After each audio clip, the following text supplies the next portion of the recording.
What I'm about to show you has baffled scientists for over 100 years and could change everything you believe about Jesus Christ. Picture this. In a cathedral in Turin, Italy, lies a 14-foot piece of ancient linen that bears the image of a crucified man. But here's what will shock you. This isn't a painting, it's not a drawing, and it contains no pigments or dyes. The image is somehow burned into the fabric itself using a process that modern science still can't replicate or explain. Here's the part that will blow your mind. When scientists examine this cloth under microscopes, they find real human blood, wounds that match biblical descriptions of crucifixion perfectly, and anatomical details so precise that medieval forgers couldn't have known them. But radiocarbon dating says it's from the 1300s, 700 years after Jesus died. So here's the explosive question that's dividing scientists, historians, and believers. Is this cloth the actual burial shroud of Jesus Christ, preserved through a miraculous process that defies physics? Or is it the most sophisticated hoax in human history, created by unknown medieval geniuses using technology we still don't understand? You're watching Truth Through Time, where we investigate mysteries that challenge everything we think we know. Hit that subscribe button right now because what you're about to discover will either strengthen your faith or shatter your understanding of what's scientifically possible. Comment below immediately. Do you think science can explain miracles? Or are some things beyond human understanding? Because this cloth is testing the limits of both. Before we dive into this scientific and religious mystery, thank you to every person who chooses to explore these challenging questions with us. You're not just viewers, you're truth seekers willing to confront evidence that might change your worldview. Whether you comment as believers, skeptics, or somewhere in between, we value your perspectives because they help us examine these mysteries from every angle. Now let's discover what scientists have found that they can't explain. Part 1. The cloth that shouldn't exist. Let me start with the scientific evidence that has experts completely stumped, because this cloth displays properties that shouldn't be possible with any known medieval technology. The image formation is the first impossibility.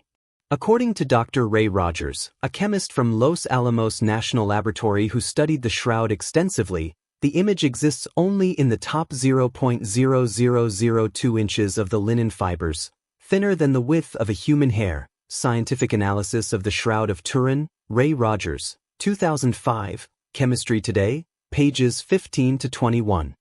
But here's what makes this technically impossible for medieval forgers. Modern attempts to replicate this superficial image formation have failed completely. Dr. Paolo Di Lazzaro's team at Italy's National Agency for New Technologies used the most advanced laser systems available and couldn't create an image with the shroud's unique characteristics. Coloring linens with excimer lasers, Di Lazzaro et al., Applied Optics, 2012, pages 8567 to 8574. The anatomical precision is even more baffling. According to forensic pathologist Dr. Frederick Zugibe's analysis in The Crucifixion of Jesus, Dr. Frederick Zugibe, The Crucifixion of Jesus, M. Evans and Company, 1988, pages 156 to 167, the wounds on the shroud show medical knowledge that medieval people didn't possess, including the correct flow patterns of blood from nail wounds and the physiological effects of crucifixion on the human body.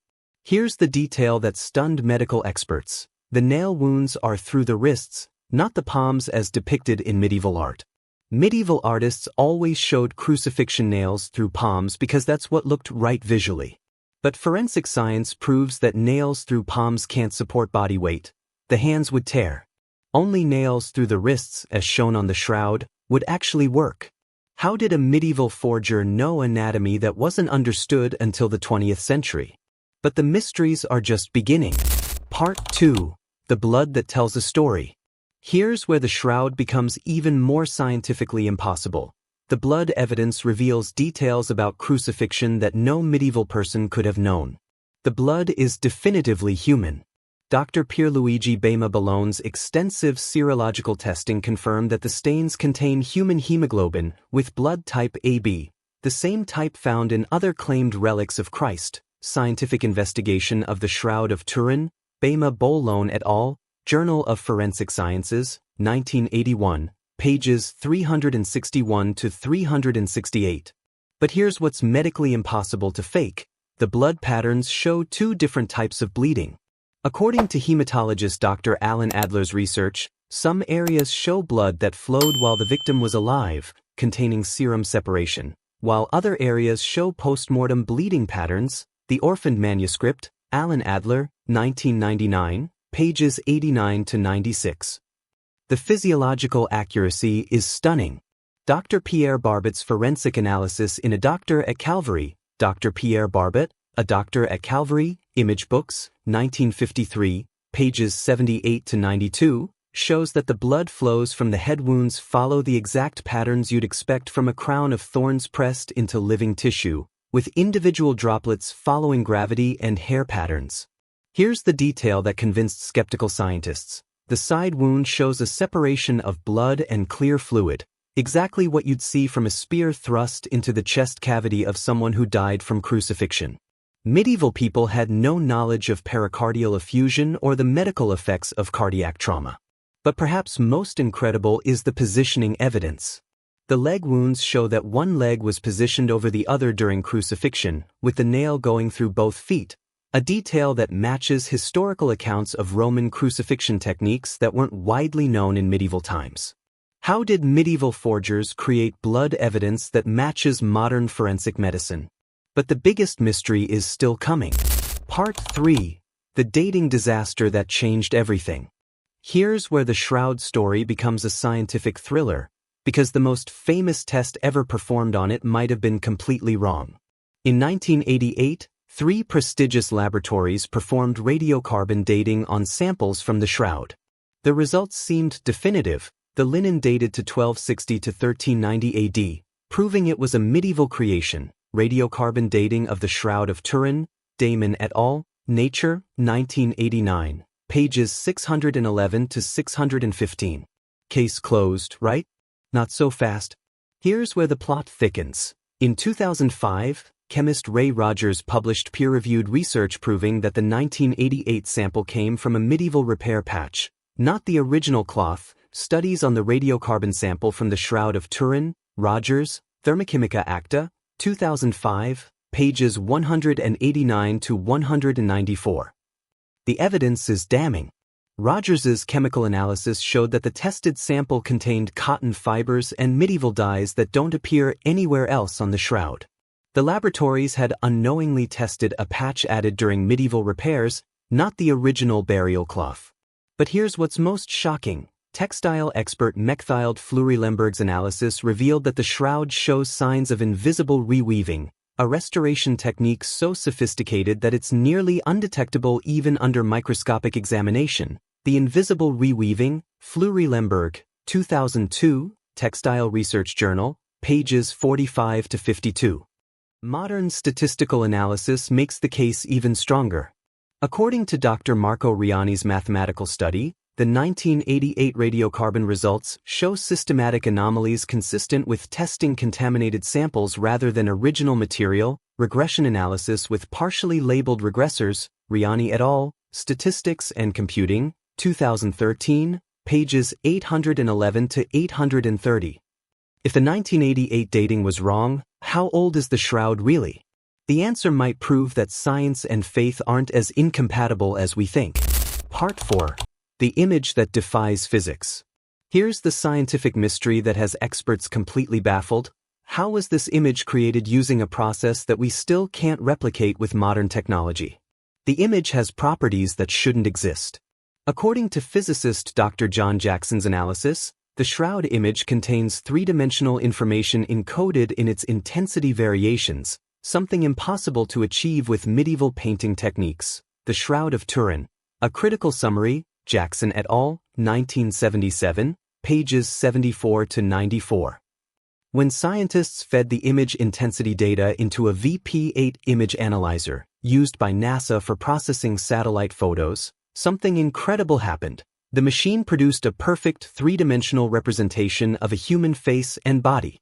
Medieval paintings produce only random noise when processed the same way. But here's what's truly impossible to explain. The image shows no evidence of artistic technique whatsoever.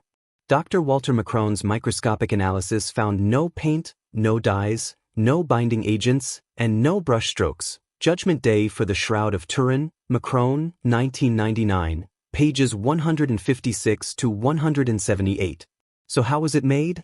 The leading scientific theory is radiation-based image formation. Dr. Paolo Di Lazzaro's team calculated that creating the shroud image would require an ultraviolet laser with 34 billion watts of power, technology that didn't exist until the 21st century. Deep ultraviolet radiation simulates the image formation. Di Lazzaro et al., Journal of Imaging Science and Technology, 2010, pages 040302-1-6. Here's the mind-bending implication. If the image was created by a burst of radiation, it would have had to come from inside the cloth, as if the body itself became a source of intense energy. Could this be scientific evidence of the resurrection? But skeptics have one more theory that might explain everything. Part 5. The Medieval Genius Theory. Here's the final theory that attempts to explain the shroud without invoking miracles. But it might be even more incredible than divine intervention. Some researchers propose that the shroud was created by Leonardo da Vinci or another unknown medieval genius using techniques lost to history. According to art historian Lillian Schwartz, the face on the shroud shows similarities to Leonardo's artistic style and could have been created using photographic techniques centuries before photography was officially invented. Leonardo's Secret, Schwartz, 1991, Art Analysis Quarterly, pages 23 to 41. The camera obscura theory suggests that medieval alchemists could have used primitive photographic processes. Dr. Nicholas Allen demonstrated that it's theoretically possible to create photographic images using medieval materials like silver nitrate and ammonia. Is the Shroud of Turin the first recorded photograph? Allen, South African Journal of Art History, 1993, pages 23 to 32. But here's what makes even this theory incredible. Creating the shroud using medieval photography would have required a genius who understood optics, chemistry, anatomy, forensic medicine, and textile manufacturing at levels that wouldn't be achieved by mainstream science for another 400 to 600 years. The logistical requirements are staggering. According to textile historian Dr. Mechthild Fleury-Lemberg, producing the shroud would have required access to 1st-century Palestinian linen, knowledge of ancient Jewish burial customs, understanding of Roman crucifixion techniques, and mastery of image formation processes that modern science struggles to replicate. The Textile as Historical Document, Fleury-Lemberg, 2003, pages 67 to 89. So our options are divine miracle, unknown medieval supergenius, or the genuine burial cloth of Jesus Christ preserved through natural processes we don't understand. Which explanation requires the greatest leap of faith? Part 6. The question science can't answer. Here's what every scientific investigation of the shroud has proven. This cloth displays properties that challenge our understanding of what's possible, regardless of whether you believe in its religious significance. The evidence is undeniable. The shroud contains human blood, anatomically correct crucifixion wounds, an image formation process that defies replication, and historical details that medieval people shouldn't have known. Whether it's 700 years old or 2,000 years old, it represents technology and knowledge that shouldn't have existed when it was created. But here's what the scientific community has learned. Some questions might be beyond the reach of empirical investigation. Dr. Raymond Rogers, one of the most skeptical scientists who studied the shroud, concluded his research by admitting that science couldn't definitively prove or disprove its authenticity. Scientific method applied to the Shroud of Turin, Rogers, 2005, pages 189 to 194. The shroud forces us to confront the limits of scientific materialism. Whether created by divine miracle, unknown medieval genius, or natural processes we don't understand, it proves that reality contains mysteries that resist easy categorization. Modern quantum physics has already shown us that the universe operates according to principles that seem impossible from our everyday perspective. Could the shroud be evidence that the boundary between natural and supernatural is more porous than we assume? The question isn't just whether the shroud is authentic, it's whether we're ready to accept that some aspects of reality might transcend our current scientific paradigms. The mystery that changes everything. Here's what connects every aspect of the shroud mystery. from its impossible image formation to its baffling blood evidence. This cloth forces us to choose between three equally incredible explanations: divine miracle, unknown medieval super technology, or natural processes that modern science can't comprehend. Each option challenges our worldview in fundamental ways. If it's a miracle, then supernatural intervention in human history is scientifically documented. If it's medieval technology, then we've vastly underestimated human knowledge in the past. If it's unknown natural processes, then science has barely scratched the surface of physical reality. But here's what the Shroud teaches us regardless of its origin. The universe contains mysteries that humble both religious faith and scientific materialism. Some questions force us to acknowledge the limits of human understanding. Whether you see the face of Christ or an unsolved scientific puzzle, the Shroud of Turin proves that reality is stranger and more wonderful than any worldview can fully capture. This is Truth Through Time, where we explore the mysteries that challenge everything we think we know. If this investigation has opened your mind to possibilities beyond current scientific explanation, hit that subscribe button and share this video. Comment below. Do you think some mysteries are meant to remain unsolved, or should science eventually explain everything? Keep questioning, keep wondering, and remember, the greatest discoveries come from confronting evidence that doesn't fit our preconceptions. Subscribe and tap the bell icon to walk with us through powerful stories of faith and history. Thumbs up like if this episode touched you. Speech balloon comment to share your thoughts or reflections in comment section.